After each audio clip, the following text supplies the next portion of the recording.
អង្គការ ActionAid កម្ពុជាបានចាប់ផ្ដើមបេសកកម្មរបស់ខ្លួននៅកម្ពុជាក្នុងឆ្នាំ2004ដែលមានគោលដៅរួមចំណែកលុបបំបាត់ភាពក្រីក្រពង្រឹងយុត្តិធម៌សង្គមលើកកម្ពស់សមភាព Gender និងជីវភាពដែលមានភាពធន់តាមរយៈវិធីសាស្ត្រផ្អែកលើសិទ្ធិជាមូលដ្ឋាននិងកលការដឹកនាំបែប Feminist ដើម្បីធានាថាប្រជាជនជាពិសេសស្ត្រីយុវជននិងជនងាយរងគ្រោះទទួលបាននូវសិទ្ធិអំណាចទាំងសេដ្ឋកិច្ចនិងសង្គមដើម្បីឲ្យពួកគាត់មានភាពជាម្ចាស់ការលើការដឹកនាំនិងការអភិវឌ្ឍនៅតាមមូលដ្ឋានរបស់ខ្លួនប្រកបដោយចីរភាពនិងបរិយាបន្ន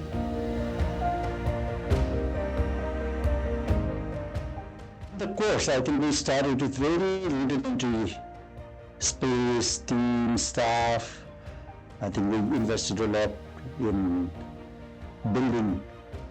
our team, building our capacity, building our perspective as we moved on. The journey I took ActionAid Cambodia on was really building on those really strong foundations,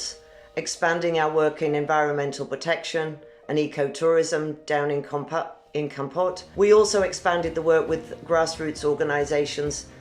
and led the campaign with those organisations on safe cities for women, creating safer spaces for women in urban areas.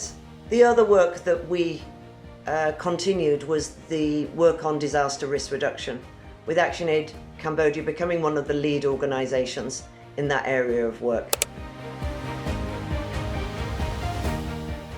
អង្គការ ActionAid កម្ពុជាមិនអាចធ្វើការតែម្នាក់ឯងបាននោះទេយើងបាននឹងកំពុងធ្វើការយ៉ាងជិតស្និទ្ធជាមួយសមាជិកសហគមន៍អង្គការសង្គមស៊ីវិលនិងរាជរដ្ឋាភិបាលក្នុងអន្តរវិស័យចំនួន3សំខាន់ៗ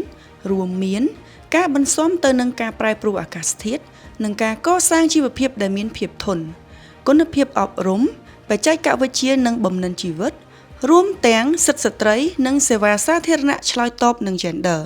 យើងបានអនុវត្តកម្មវិធីទាំងអស់នេះក្រោមកិច្ចសហប្រតិបត្តិការជាមួយបណ្ដាអង្គការក្នុងស្រុកចំនួន20រួមទាំងស្ថាប័នជាតិអន្តរជាតិនិងដៃគូអភិវឌ្ឍន៍នានាដែលមានទស្សនវិស័យបេសកកម្មរួមគ្នាក្នុងការតភ្ជាប់នឹងការអនុវត្តកម្មវិធីដែលឆ្លើយតបទៅនឹងតម្រូវការជាក់ស្ដែងរបស់សហគមន៍ ActionAid បានបង្រៀន Human Rights Based Approach និងជាគោលការណ៍ដែលខ្ញុំទទួលស្គាល់ថាត្រូវគ្រប់កាលៈទេសៈគ្រប់ទីកន្លែងហើយគ្រប់និន្នាការនយោបាយ តាំងពីយើងបានទទួលការគ្រប់គ្រងពី ActionAid មកយើងមានការអភិវឌ្ឍខ្លួនក៏ដូចជាការអភិវឌ្ឍក្រុមគោលដៅបានល្អប្រសើរយើងបានធ្វើការសម្រាប់ការជួបជុំធ្វើការប្រមូលផ្ដុំជួបជុំចងក្រងសហគមន៍នោះឲ្យមានឱកាសចូលមកជួបជុំពិភាក្សាគ្នាអំពីបញ្ហានិងតម្រូវការរបស់ពួកគាត់ តាមរយៈភាពជាដៃគូទាំងនេះសហគមន៍ទទួលបានចំណេះដឹងធនធាននិងឱកាសដើម្បីពង្រឹងភាពធន់និងភាពជាអ្នកដឹកនាំរបស់ពួកគេ បាទក្នុងកំឡុងពេលដែលយើងចាប់ដៃគូជាមួយអង្គការ ActionAid ក៏ FAB យើងធ្វើទៅលើកម្មវិធីគាំពារកុមារកម្មវិធីអប់រំជាពិសេសកម្មវិធីបំណិនជីវិតសន្តិសុខស្បៀងកម្មវិធីគ្រោះមហន្តរាយនិងការប្រែប្រួលអាកាសធាតុហើយនិងការពង្រឹងសិទ្ធិអំណាចទៅដល់ស្ត្រីនៅក្នុងសហគមន៍ខ្ញុំសូមជម្រាបជូនផងដែរតាមរយៈនៃបទអន្តរាគមន៍យើងឃើញថាស្ត្រីគាត់មានភាពក្លាហានជាងមុនហើយគាត់មានចំណេះជំនាញក្នុងការចូលរួមអភិវឌ្ឍសង្គមជាពិសេសក្នុងការចូលរួមប្រជុំជាមួយក្រុមប្រឹក្សាឃុំចូលរួមឈឺឆ្អាលនៅក្នុងសហគមន៍ជាពិសេសគឺនៅពេលដែលមានគ្រោះមហន្តរាយនៅពេលដែលមានហានិភ័យកើតឡើងនៅក្នុងសហគមន៍ឃើញតែងតែឃើញវត្តមានគាត់ក្នុងការចូលរួម ActionAid មិនមែនជាអង្គការដែលថាម្ចាស់លុយទេគឺជាអង្គការដៃគូអភិវឌ្ឍន៍គឺគាត់ចូលរួមដើម្បីកសាងសមត្ថភាពបុគ្គលិកអង្គការក៏ដូចជាអង្គការហើយនឹងការជួយរកផ្សព្វផ្សាយតែថាជួយផ្សព្វផ្សាយអង្គការយើងដើម្បីឲ្យយើងមាន partner ដៃគូផ្សេងៗទៀតចា៎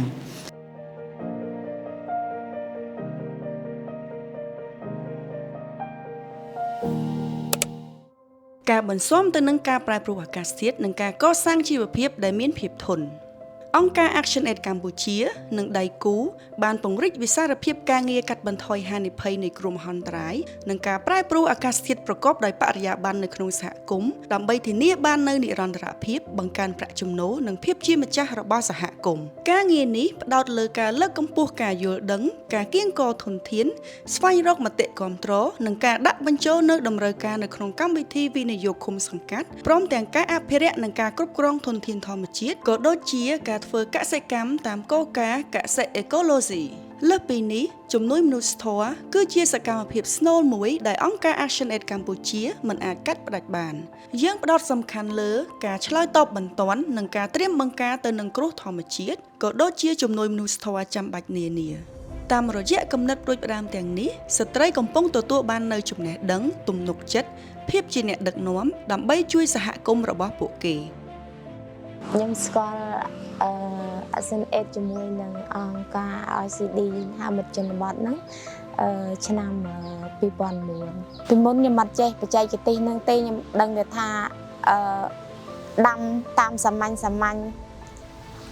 ធម្មតាហ្នឹងបានក៏យកអត់ក៏អត់តាំងពីខ្ញុំចូលគម្រោងជាមួយ OECD មកមុនដំបូងខ្ញុំបានបច្ចេកទេសក្នុងការដាំដុះនិងការចិញ្ចឹមសត្វគាត់ផ្ដល់ជាបច្ចេកទេសធ្វើជី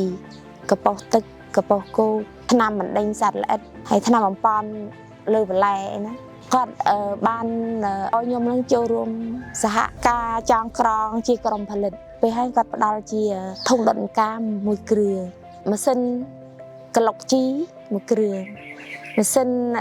សូនក្របជីមួយគ្រឿងម៉ាស៊ីនសូនចំណីសត្វមួយគ្រឿងហើយម៉ាស៊ីនដេការ៉ុងមួយបន្តទៀតឲ្យដងសូឡាមួយទៀតកាលពីប្តីខ្ញុំស្លាប់ទៅគឺខ្ញុំអស់សង្ឃឹមខ្ញុំថាបោះបង់ទាំងអស់កូនខ្ញុំប្រហែលជាបានរៀនទេដល់ពេលអង្គការ OECD ចូលមកគាត់ចេះតែលើកទឹកចិត្តខ្ញុំគាត់ថាអូនឯងស៊ូទៅដៃពិការប៉ុណ្ណឹងអត់អីទេតែពេលខ្ញុំនឹកឃើញថាខ្ញុំអង្គការខំជួយខ្ញុំខំឲ្យជាបច្ចេកទេសខំឲ្យជាអីឡើងកកោកហេតុអីគឺខ្ញុំត្រូវដាក់នឹងចោលខ្ញុំត្រូវតែងើបដោយខ្លួនឯងបើសិនជាអត់មានដែល ActionAid និងអង្គការ OECD ទេជីវភាពគ្រួសារខ្ញុំនៅដូរទៅពីមុនចឹងมันអាចផ្លាស់ប្ដូរបានទេដោយសារខ្ញុំអត់មានបច្ចេកទេសអត់មានចំណេះដឹង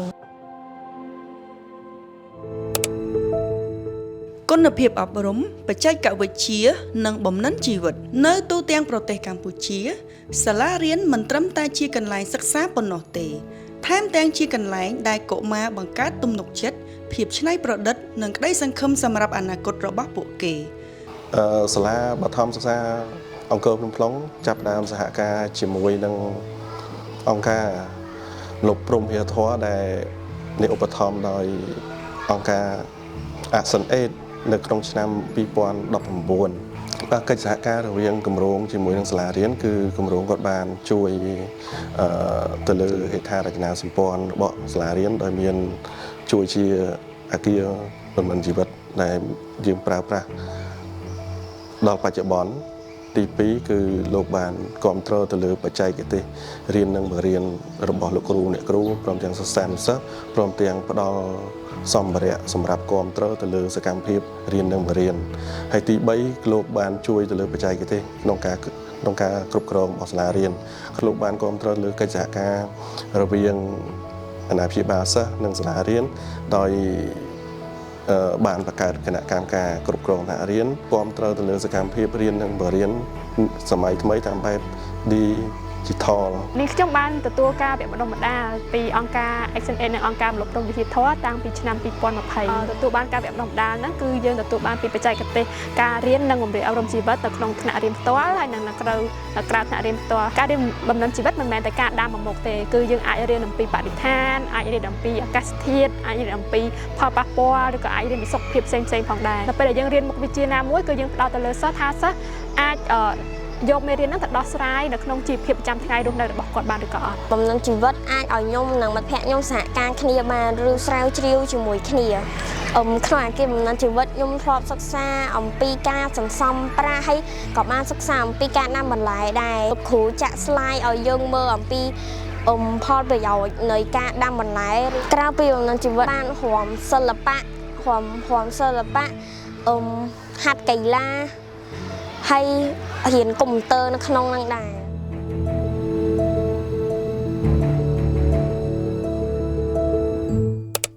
សិទ្ធិស្ត្រីនិងសេវាសាធារណៈឆ្លើយតបនឹង gender កម្មការនីរោងចក្រអ្នកលក់ដូរតាមដងផ្លូវនិងអ្នកសេដ្ឋកិច្ចក្រៅប្រព័ន្ធបានរួមចំណែកយ៉ាងសំខាន់ដល់កំណើនសេដ្ឋកិច្ចគ្រួសារនិងសេដ្ឋកិច្ចជាតិប៉ុន្តែទោះជាយ៉ាងណាពួកគាត់នៅតែប្រឈមនឹងកង្វះខាតនៃការទទួលបានកិច្ចគាំពារសង្គមកន្លែងធ្វើការប្រកបដោយសុវត្ថិភាពហើយការទទួលស្គាល់សិទ្ធិរបស់ពួកគេនៅមានកម្រិតនៅឡើយ អង្គការ ActionAid កម្ពុជាបានសហការជាមួយសហជីពនិងសមាគមលើកកម្ពស់សិទ្ធិការងារដើម្បីគាំទ្រអ្នកសេដ្ឋកិច្ចក្នុងនិងក្រៅប្រព័ន្ធឲ្យទទួលបាននូវកិច្ចគាំពារសង្គមប្រាក់ចំណូលសមរម្យនិងការរស់នៅប្រកបដោយសេចក្តីថ្លៃថ្នូរ ពីមុននឹងខ្ញុំចូលជាសមាជិក ID ហ្នឹងគឺខ្ញុំគ្រាន់តែជាអាជីវករធម្មតាម្នាក់តែយើងអត់ដឹងពីសិទ្ធិពីច្បាប់ហើយនឹងពីការជជែកតវ៉ាឬក៏អ្វីដែលជាសិទ្ធិរបស់យើងឯង បន្ទាប់ពីខ្ញុំចូលជាសមាជិក ID ហើយក្រោមការឧបត្ថម្ភរបស់ ActionAid យើងទទួលបានវគ្គបណ្ដុះបណ្ដាលច្រើនពីមុន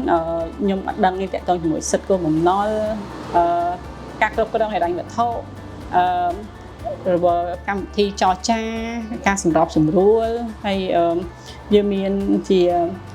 ការធ្វើឯកសារច្បាប់ផ្សេងៗតកតងជាមួយកិច្ចសន្យាឬក៏ការស្នើសុំពិភាក្សាឬក៏តស៊ូមតិផ្សេងៗគឺយើងដឹងប៉ុន្តែបន្ទាប់ពីយើងចូលទៅយើងដឹងហើយយើងមាន gender ចាហើយចាចរចាដោះស្រាយវិវាទអីហ្នឹងគឺយើងបានរៀនជាមួយនឹងខាង idea ក្រោមការឧបត្ថម្ភរបស់ ActionAid ហើយមិនត្រឹមតែប៉ុណ្ណោះខ្ញុំមានឱកាសបានទៅប្រជុំប្រជាជនអាស៊ាននៅម៉ាឡេទៀតជាលើកទី1ដែលខ្ញុំធ្វើការធ្វើដំណើរទៅក្រៅប្រទេសវាជារឿងដែលល្អមែនតើហើយយើងពិតជារីករាយ ActionAid ក៏បានជួយមកខាង idea ដើម្បីបណ្ដុះបណ្ដាលក្រុមគោលដៅរបស់យើងហ្នឹងជាពិសេសស្ត្រីក្នុងការភាពជាពិសេសភាពអង្អាចរបស់គាត់ការហ៊ាននិយាយការហ៊ានធ្វើការហ៊ានចូលរួមព្រោះអីវាសំខាន់មែនតើបើយើងអត់ហ៊ានចូលរួមការងារអស់ទៅនឹងទេរឿងអីផ្សេងក៏អត់អាចកើតឡើងបានដែរប៉ុន្តែដោយសារបាន ActionAid ក៏ជួយមកខាង idea ពង្រឹងកសាងសមត្ថភាពរបស់ស្ត្រីយើងបានយើងហ៊ានការលើកកម្ពស់សមភាព gender និងសិទ្ធិស្ត្រីគឺជាអត្តសញ្ញាណរបស់យើងតាមរយៈយុទ្ធនាការសង្គមនានាយើងបានផ្សព្វផ្សាយនិងអប់រំជាសាធារណៈដើម្បីលុបបំបាត់ផ្នត់គំនិតរើសអើងទំនៀមទម្លាប់សង្គមនិងបំបែកនូវឧបសគ្គដែលរារាំងស្ត្រីនិងក្មេងស្រីពីការចូលរួមក្នុងសង្គមដើម្បីឲ្យពួកគាត់មានឱកាសបង្ហាញពីតម្រូវការដំណោះស្រាយនិងការទទួលបាននូវសេវាសាធារណៈប្រកបដោយគុណភាពឆ្លើយតបនឹង gender យើងបានសហការគ្នាច្រើនហើយការសហការទាំងអស់ហ្នឹងបានរួមចំណែកយ៉ាងសំខាន់ក្នុងការលើកកម្ពស់ដល់សមត្ថភាពដល់មន្ត្រីនៅរដ្ឋបាលថ្នាក់ក្រោមជាតិក៏ដូចជាការងារស្រាវជ្រាវពាក់ព័ន្ធការអភិបាលកិច្ចមូលដ្ឋានក៏ដូចការអវត្តមូលដ្ឋានយើងបានរួមគ្នាផ្ដល់ការបណ្ដុះបណ្ដាលប្រហែលជា4វគ្គដល់ក្រុមប្រឹក្សានៅឃុំសង្កាត់ជំនួយការឃុំសង្កាត់ស្មានឃុំសង្កាត់ហើយនឹងអាជ្ញាធរពាក់ព័ន្ធមួយចំនួនទៀតដូចជាមន្ត្រីមកពីមណ្ឌលសុខភាពមកពីបង្គោលបាលជាដើមដែលការបណ្ដុះបណ្ដាលហ្នឹងគឺយើងធ្វើម៉េចឲ្យគាត់ចេះស្វែងយល់ពីតម្រូវការផ្សេងគ្នារវាងបុរសនិងស្ត្រីជាពិសេសតម្រូវការរបស់ស្ត្រីដើម្បីគាត់អាចធ្វើការឆ្លើយតបនៅក្នុងការរៀបចំផែនការថវិកាប្រចាំឆ្នាំរបស់គុំសង្កាត់ហើយបើការងារស្រាវជ្រាវវិញក៏ផ្ដល់ផលប្រយោជន៍ច្រើនដែរព្រោះក្នុងបរិបទកម្ពុជាយើងជាពិសេសការស្រាវជ្រាវអំពីរឿងអភិបាលកិច្ចមូលដ្ឋានក៏ដូចការអភិវឌ្ឍមូលដ្ឋានហ្នឹងដូចជាមិនសូវមានច្រើនប៉ុន្មានទេអញ្ចឹងសាលាជាតិរដ្ឋបាលមូលដ្ឋានសហការមួយ ActionAid ធ្វើការស្រាវជ្រាវរឿងហ្នឹងហើយធនធានឯកសារទាំងនេះខ្ញុំគិតថានឹងមានប្រយោជន៍សម្រាប់យើងនឹងផ្សព្វផ្សាយដល់រដ្ឋបាលថ្នាក់ក្រោមជាតិប៉ុន្តែសម្រាប់សាលាក៏សំខាន់ដែរការងារឯកសារស្រាវជ្រាវទាំងអស់ហ្នឹងនឹងយើងនឹងប្រើប្រាស់ឯកសារស្រាវជ្រាវទាំងអស់ហ្នឹងជាឧទាហរណ៍ជាក់ស្ដែងនៅក្នុងការបង្រៀនរបស់សាលាជាតិរដ្ឋបាលមូលដ្ឋានខ្ញុំគិតថាបានគម្រោងមកជួយច្រើនបាទហើយក៏កែប្រែតាំងពីគំនិតរបស់បងប្អូនជាបរិបទនៅក្នុងសហគមន៍ហ្នឹងគាត់បានយល់ដឹងច្រើនទី1មិនឲ្យកូនជប់រៀនបាទនេះជាចំណុចសំខាន់ ជាគ្រឹះមួយដែលខាងរដ្ឋបាលស្រុកខ្ញុំចង់បានដែរបាទហើយចំណុចទី2គាត់